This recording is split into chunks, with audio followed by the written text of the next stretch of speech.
Welcome to this six-part journey through one of the most extraordinary stories in human history, the rise and fall of Rome.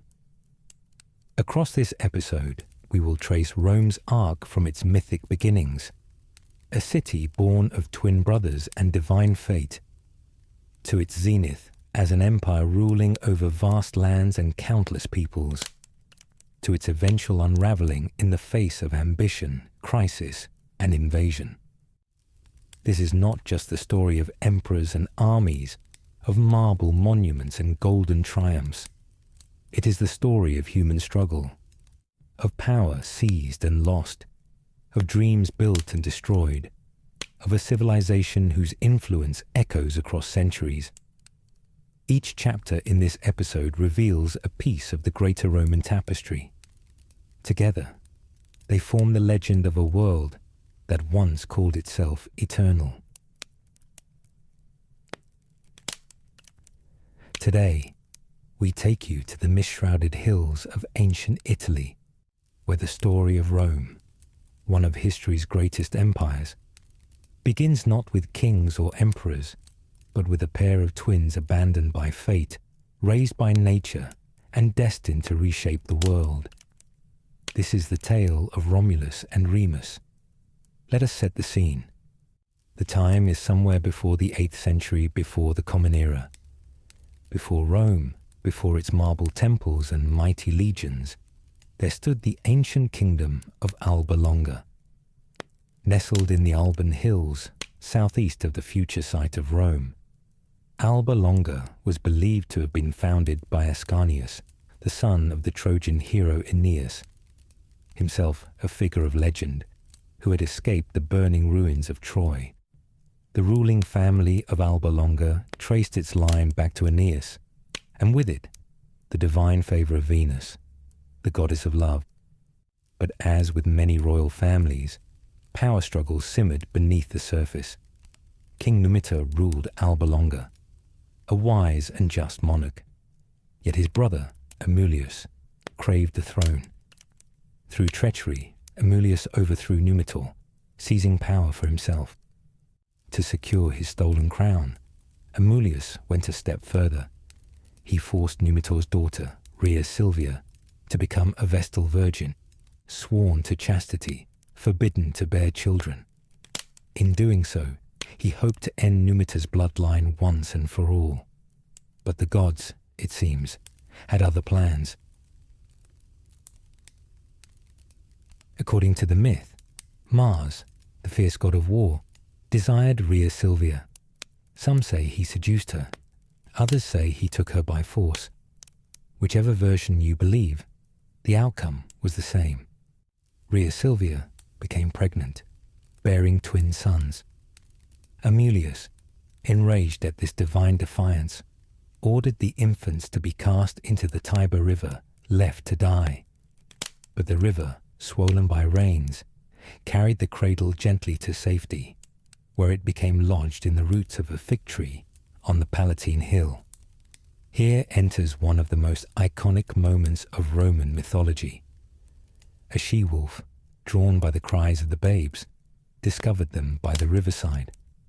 With fierce yet tender instinct, she nursed the infants, licking them clean, keeping them alive. Nearby, a woodpecker, another symbol sacred to Mars, brought them food. Eventually, the twins were discovered by a shepherd named Faustulus. He and his wife Acca Larentia took the boys in, raising them as their own. Romulus and Remus grew up strong, fierce, and adventurous, unaware of their royal blood. As young men, Romulus and Remus became leaders among the local shepherds and outlaws, standing up against bandits and defending the common folk. In time, through a series of events, including a confrontation with Numitor himself, their true identities were revealed. They helped restore their grandfather Numitor to the throne, overthrowing the tyrant Amulius. But the story does not end here. In fact, it was just beginning. With their grandfather's kingdom secured, Romulus and Remus set out to found a new city of their own. They returned to the banks of the Tiber, near the spot where they had been saved, and prepared to establish the foundations of what would become Rome. Yet even brothers can fall into conflict. A dispute arose between the two. Tradition tells us they argued over which hill to build the city upon. Romulus favoured the Palatine hill, while Remus preferred the Aventine. To settle the matter, they turned to augury, the reading of omens from the flight of birds, a sacred practice among the Romans. Remus saw 6 vultures first, but Romulus claimed to have seen 12. Disagreement escalated. In the end, the quarrel turned deadly.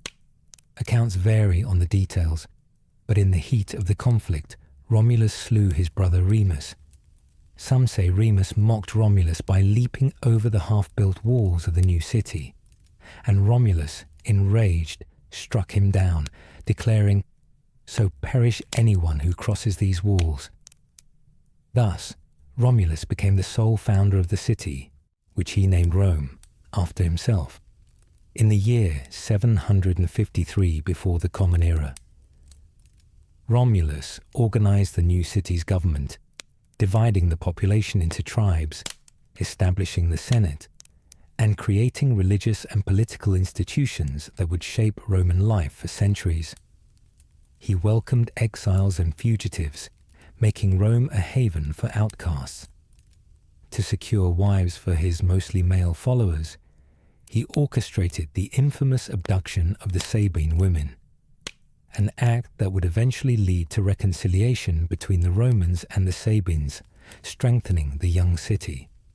Now, why does this myth matter so much? The tale of Romulus and Remus is more than a simple founding legend.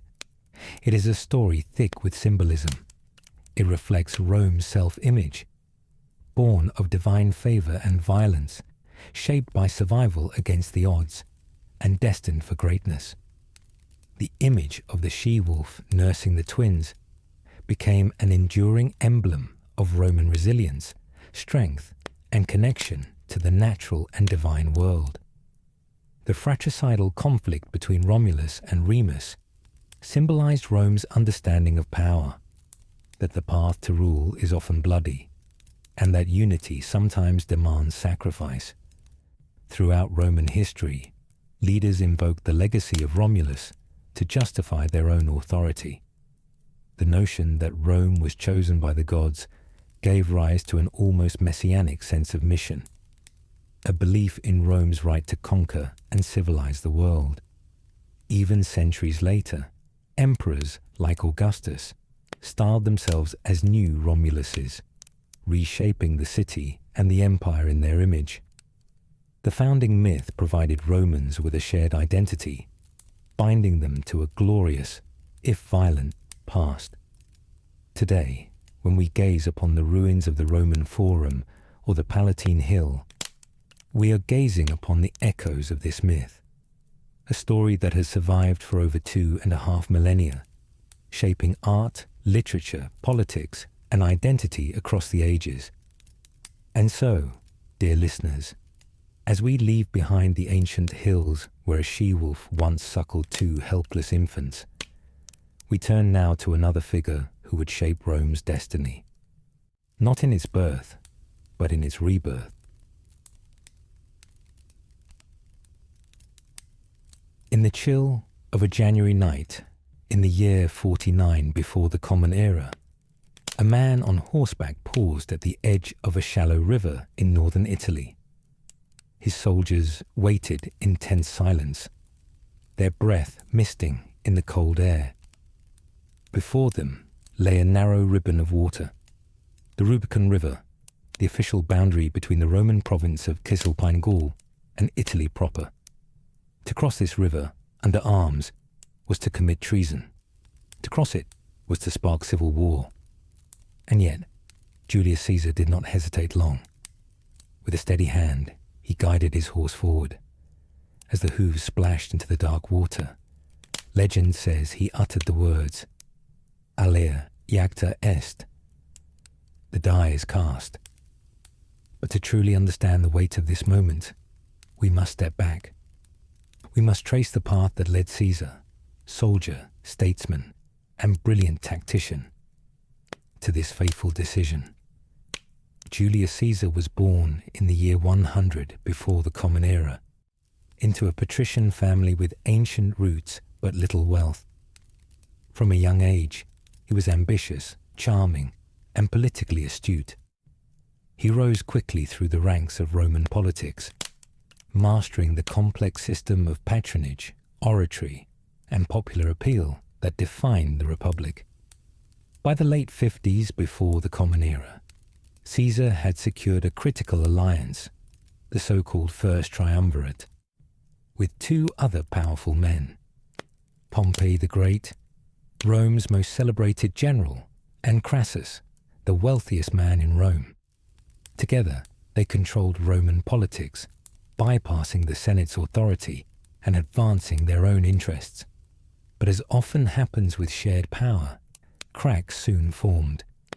Crassus was killed in battle against the Parthians, and Pompey, once Caesar's ally and son-in-law, drifted into the Senate's conservative camp, aligning himself with the traditionalists known as the Optimates. Meanwhile, Caesar was away in Gaul, leading a brilliant series of military campaigns that expanded Rome's territory and made him fabulously wealthy and popular with his troops. For nearly a decade, he conquered tribes, subdued revolts, and sent back spoils to Rome. He was hailed as a hero by the people, but seen as a dangerous threat by the Senate. By 49 before the Common Era, the Senate, under Pompey's influence, had issued an ultimatum. Caesar must disband his army and return to Rome as a private citizen. Failure to do so would mark him as a public enemy. Caesar knew what awaited him in Rome. Without the protection of his military command, he faced prosecution, exile, perhaps even assassination. He understood the stakes perfectly, and so, standing on the banks of the Rubicon, he made his choice. He would not submit. He would seize power. The phrase "crossing the Rubicon" has endured through history, coming to symbolize a point of no return, a bold decision from which there is no turning back. For Caesar, it meant plunging the Roman Republic into civil war.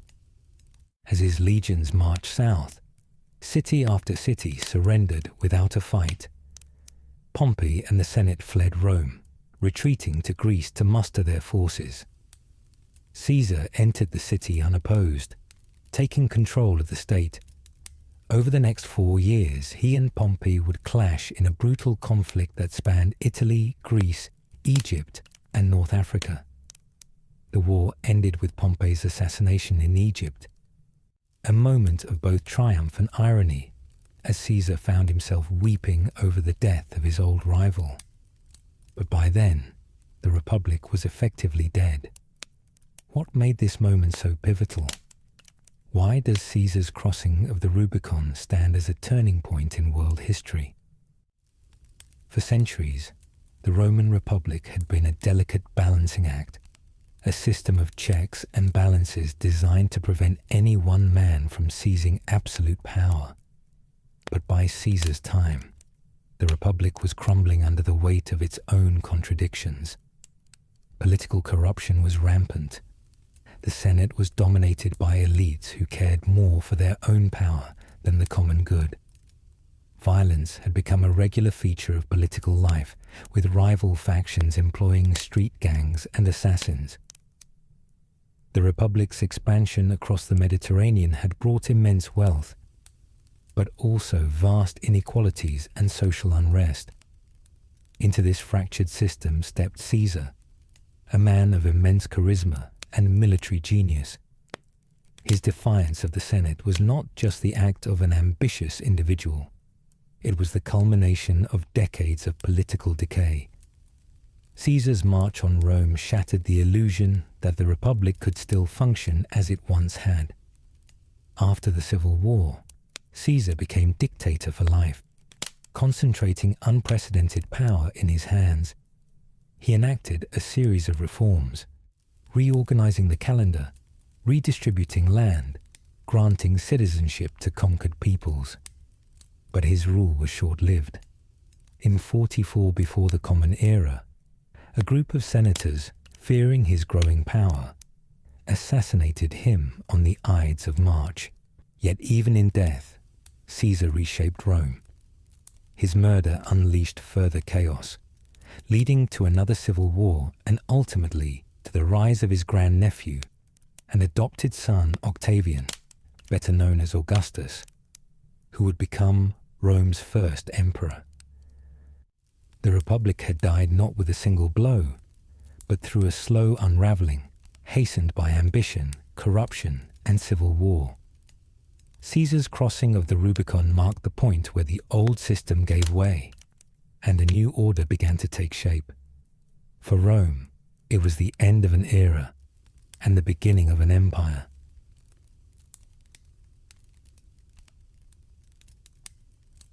The battlefield lay silent. The last echoes of the civil war faded into the dust. It was the year 31 before the Common Era. The young and calculating Octavian stood victorious over the combined forces of Mark Antony and Cleopatra at the naval battle of Actium. With this triumph, Octavian was no longer merely Julius Caesar's heir.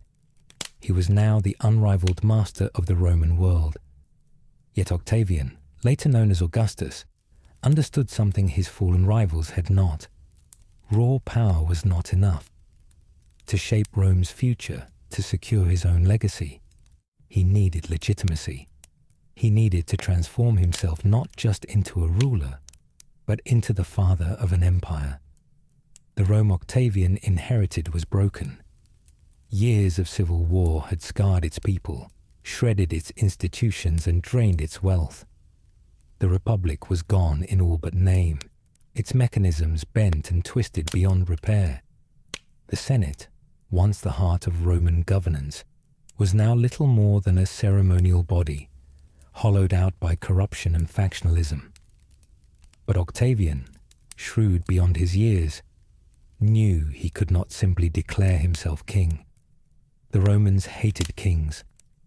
The memory of their expulsion of Tarquin the Proud, the last Roman king, centuries earlier, still lived deep in the Roman soul. Octavian would have to rule differently, not as a tyrant, but as a restorer, a bringer of peace. In 27 before the Common Era, Octavian performed a masterstroke of political theatre.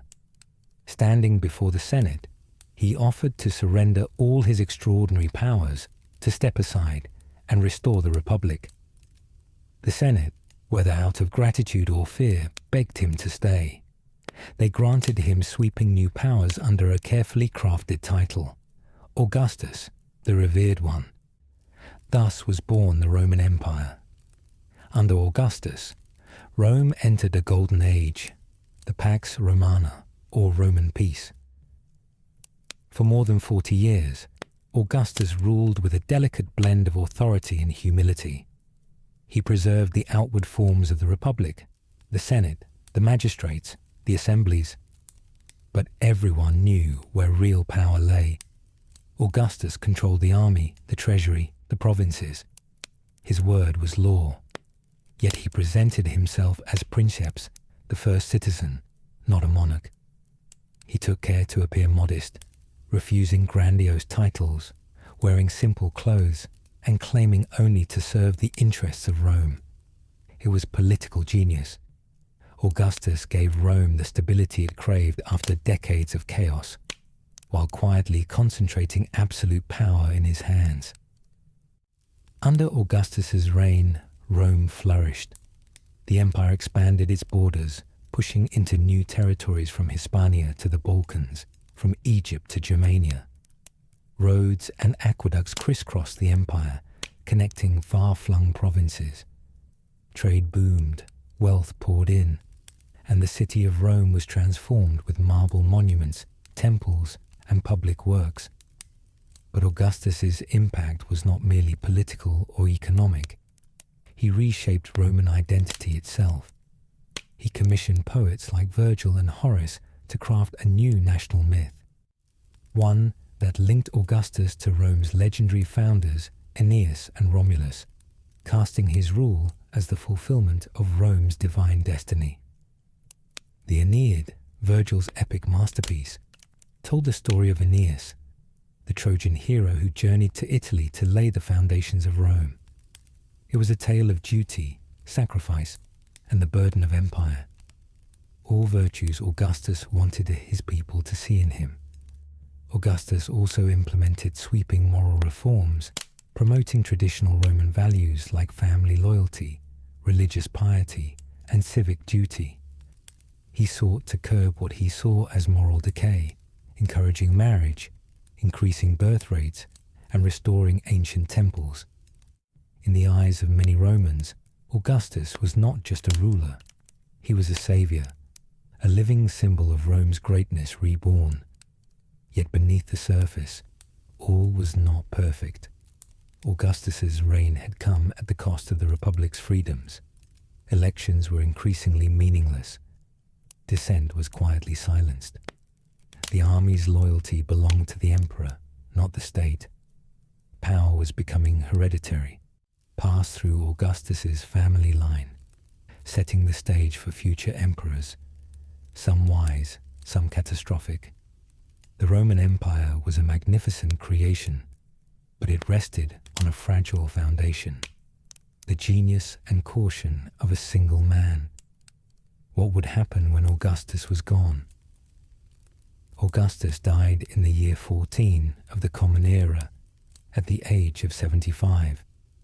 He had ruled longer than any Roman leader before him, leaving behind an empire that stretched across 3 continents and a legacy that would echo through the ages.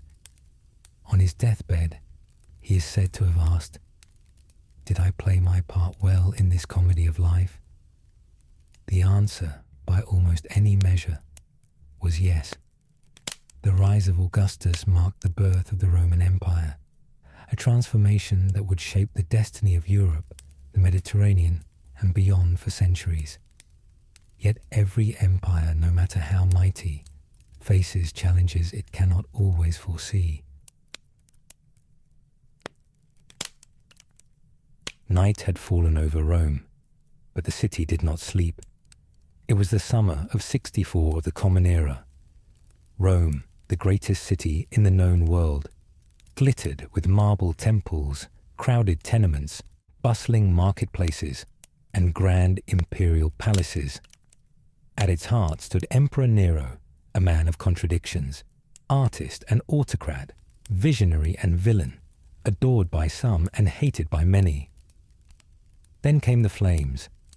At first, it was just smoke curling up from the Circus Maximus, the great chariot racing stadium. But in a city packed with wooden structures and narrow, twisting streets, fire spread fast. Driven by summer winds, the blaze leaped from district to district, consuming homes, temples, warehouses, and shops. For 6 days Rome burned.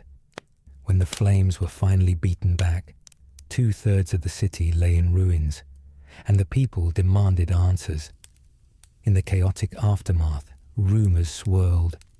Some whispered that Nero himself had ordered the city set alight, eager to clear space for his ambitious new palace, the Domus Aurea, or Golden House. Others said he had watched the city burn from a nearby tower, playing his lyre and singing of the fall of Troy. Historians today debate the truth, but one fact remains. Nero needed a scapegoat. He found one in a small, unpopular religious sect, the Christians. Christianity at this time was still a minor movement, one among many religious groups in the empire. Seen as strange and secretive, Christians refused to worship Rome's gods or the emperor, setting them apart and arousing suspicion. In the wake of the fire, Nero unleashed brutal persecutions. Christians were arrested, tortured, and executed in grotesque spectacles, torn apart by wild animals, burned alive as human torches to light Nero's gardens at night. The Great Fire of Rome became not just a disaster, but a turning point, It revealed the cracks in imperial leadership, the fragility of public trust, and the dangers of political scapegoating. But who was Nero really? Nero came to power as a teenager in 54 of the Common Era, the adopted son of Emperor Claudius. At first, his reign showed promise. He lowered taxes, supported the arts, and even banned bloodshed in public entertainment for a time. But as the years passed, Nero's darker impulses surfaced. He grew increasingly paranoid, ordering the deaths of rivals, family members, and even his own mother, Agrippina the Younger, the very woman who had orchestrated his rise to power. Nero's passion for artistic pursuits, poetry, music, acting, scandalized the Roman elite, who expected an emperor to be a commander, not a performer. As Rome smoldered in the aftermath of the fire, Nero pushed forward with grand construction projects, including his lavish golden house, complete with artificial lakes, gardens, and a colossal statue of himself.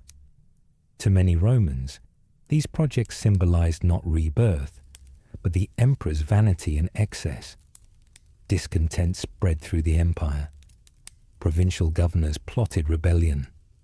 The Senate's patience wore thin, and in 68 of the Common Era, facing open revolt and declared a public enemy by the Senate, Nero fled the city. Alone and deserted by his guards, he took his own life, reportedly uttering the words, "What an artist dies in me." Nero's death ended the Julio-Claudian dynasty. The line of emperors descended from Augustus and Julius Caesar. It plunged Rome into a period of chaos known as the Year of the Four Emperors, as generals and senators vied for control. But perhaps most striking of all, the Great Fire and the persecutions that followed marked the beginning of a long, uneasy relationship between the Roman state and Christianity. What had been a minor sect, scattered and hunted, would eventually grow into a powerful religious force, one that, centuries later, would claim the empire itself. The reign of Nero is a lesson in the dangers of absolute power untethered from responsibility. It shows how spectacle can blind rulers to the suffering of their people, and how fear can turn the machinery of state into an instrument of cruelty. Rome had survived the fire, but the empire's foundations were weakened. Discontent smoldered beneath the surface, setting the stage for future upheavals. The Roman Empire stretched from the windswept shores of Britannia to the deserts of Egypt, from the forests of Germania to the sands of Mesopotamia. It was the largest empire the world had ever seen. But by the late 3rd century of the Common Era, it was cracking under its own weight. The emperors of Rome no longer ruled in secure glory. In fact, between the years 235 and 284, the empire witnessed nearly 50 emperors and claimants rise and fall, many by assassination or defeat. Plague, famine, barbarian invasions, economic collapse, and civil war battered the once mighty state. Into this storm stepped one of the most consequential leaders in Roman history, Emperor Diocletian. Diocletian, a soldier from humble origins, rose through the military ranks and became emperor in 284 of the Common Era. What set him apart was not just his ruthlessness or his battlefield skill, but his understanding that the empire could no longer be ruled as it had been in the days of Augustus. The empire was simply too vast, too complex, and too vulnerable. Diocletian's solution was radical. He divided the empire. Rather than one man attempting to rule the entire Roman world, Diocletian created what became known as the Tetrarchy, rule by four. He appointed a fellow emperor, Maximian, to rule the western half of the empire, while Diocletian himself took the east. Beneath each of them, two junior emperors, known as Caesars, were appointed to share administrative burdens and serve as successors. For the first time, the Roman Empire was split between East and West, a political and administrative division that would shape its destiny for centuries. This division was not just geographic, it reflected deeper cultural and economic differences. The eastern provinces, centered on cities like Antioch, Alexandria, and eventually Constantinople, were richer, more urbanized, and more heavily influenced by Greek culture. The western provinces, with Rome, Milan, and Carthage as key centers, were more rural, more Latin, and increasingly under pressure from barbarian tribes along the frontiers. Diocletian's reforms went beyond political structure. He overhauled the tax system, attempting to stabilize the currency and curb inflation. He reorganized the military, strengthening border defenses and separating civil from military authority to reduce the risk of rebellious generals. But Diocletian's reign was not without shadows.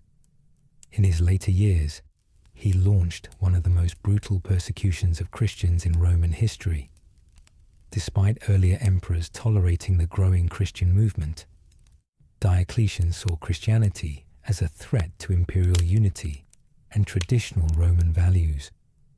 Churches were destroyed, scriptures were burned, and thousands of Christians were imprisoned or executed. Diocletian believed he was restoring the empire's strength and stability. And for a time, it worked. The Tetrarchy brought a brief period of order after decades of chaos. But beneath the surface, the seeds of future division had been planted. After Diocletian's abdication in 305, the first time a Roman emperor voluntarily stepped down, his carefully constructed system quickly unraveled. Civil wars erupted again, and by the end of the 4th century, the division between East and West had become permanent. The Eastern Empire, later known as the Byzantine Empire, would endure for another 1,000 years. The Western Empire, meanwhile, would stagger into decline and collapse. Diocletian's legacy is a paradox. He saved the Roman Empire, but in doing so, he reshaped it into something new, something divided. His reign marked the end of the old imperial model and the beginning of a long transformation that would ultimately lead to the fall of the West. Rome had weathered storms before, but the challenges of the late empire were profound. Economic strain, external invasions, internal fragmentation, and religious upheaval. Diocletian's division was a survival strategy, but it also made clear that the empire's unity was no longer guaranteed. The unthinkable had come to pass. In the year 410 of the Common Era, after centuries of dominance, the Eternal City, Rome, was under siege. For 800 years, Rome had been the heart of an empire that stretched across continents, the symbol of order, civilization, and unshakable power. Even as the empire fractured, even as emperors rose and fell, the idea that Rome itself could fall seemed impossible. But now, standing before its gates, was Alaric, king of the Visigoths, and the world was about to change forever. Let us step back to understand how this moment arrived. By the early 5th century, the Western Roman Empire was a shadow of its former self. Its economy was crumbling, its military was stretched thin, and its political leadership was fractured by constant civil wars and assassinations. Emperors no longer commanded the respect of their armies, and generals often wielded more real power than the throne itself. Meanwhile, waves of migrating peoples, Goths, Vandals, Huns, were pressing against Rome's borders, fleeing from or seeking to exploit the empire's weaknesses. Among them were the Visigoths, a Germanic people who had once been Rome's allies, but were now its adversaries. Forced westward by the brutal advance of the Huns, the Visigoths crossed into Roman territory, seeking land and security. But betrayal, broken promises, and mistreatment by Roman officials turned them into bitter enemies. Alaric, a skilled and ambitious leader, had served in the Roman army and knew its strengths and weaknesses. He led his people on a campaign through the Balkans and into Italy, demanding payment, recognition, and territory. But the Roman government, divided and unstable, failed to meet his demands. And so, in the summer of 410, Alaric and his Visigothic warriors surrounded the great city of Rome. For 3 days, they sacked the city. The Visigoths plundered gold, silver, and precious artifacts. They stripped wealthy homes and public buildings, carrying off treasures once destined for emperors and gods. Yet historical accounts tell us that the sack was not as wantonly destructive as later legends claimed. Churches, particularly those dedicated to St. Peter and St. Paul, were spared, and widespread slaughter was avoided. Still, the psychological shock was enormous. Rome had not been taken by a foreign enemy in over 8 centuries. The city that had once commanded the world now lay humbled, its people terrified, its leaders disgraced. Across the empire, the news spread like wildfire, shaking Roman confidence and emboldening its enemies. But here is the paradox. While the sack of Rome is often marked as the fall of the Western Roman Empire, the emperor itself staggered on for several more decades. The final emperor in the West, Romulus Augustus, would not be deposed until 476. Yet symbolically, the sack of 410 was a breaking point. It revealed that Rome's claim to invincibility was over. The myth of imperial supremacy had been shattered. The Eastern Roman Empire, centered in Constantinople, would endure, evolving into the Byzantine Empire, but the West entered a long period of fragmentation, where Germanic kingdoms rose from the ashes of Roman provinces. Why did Rome fall? Historians have debated this for centuries. Some point to internal decay, political corruption, economic collapse, and moral decline. Others emphasize external pressures, barbarian invasions, military overstretch, and environmental changes. In truth, it was not one cause, but many. A perfect storm of challenges that the empire could no longer overcome. The sack of Rome by the Visigoths became a symbol of this unraveling, a moment when the mighty had fallen and the world entered a new, uncertain age. But the story does not end here. Rome's legacy lived on. Its laws, its language, its roads, its culture, all continue to shape the medieval world and beyond. Even the Christian Church, which had once been persecuted by Roman emperors, emerged as the inheritor of Rome's spiritual authority, spreading Roman ideals and influence across Europe. The fall of Rome reminds us that even the greatest empires are not eternal. Power can rise and fall, borders can shift, civilizations can crumble, but ideas, stories, and legacies endure. And that, dear listeners, brings us to the end of this journey through Rome's grand and tragic arc. From the mythic twins Romulus and Remus, to Caesar's crossing of the Rubicon, to Augustus's founding of empire, through the fires of Nero's reign, the division under Diocletian, and finally the sack by the Visigoths. The rise and fall of Rome remains one of history's most powerful and enduring tales, a reminder of human ambition, brilliance, folly, and resilience. Thus ends this 6-part exploration of Rome's astonishing journey, from the wolf-nursed founders who raised its first walls, to the great generals and emperors who shaped its destiny, to the flames, divisions, and invasions that marked its fall.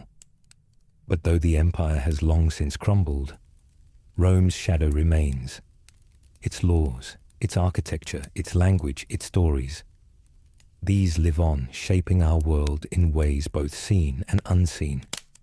In the rise and fall of Rome, we find not only the fate of an ancient empire, but a mirror to the human condition, ambition and pride, resilience and downfall, the quest for greatness, and the inexorable passage of time. Thank you for walking these centuries with us. The story of Rome may be finished, but history never truly ends.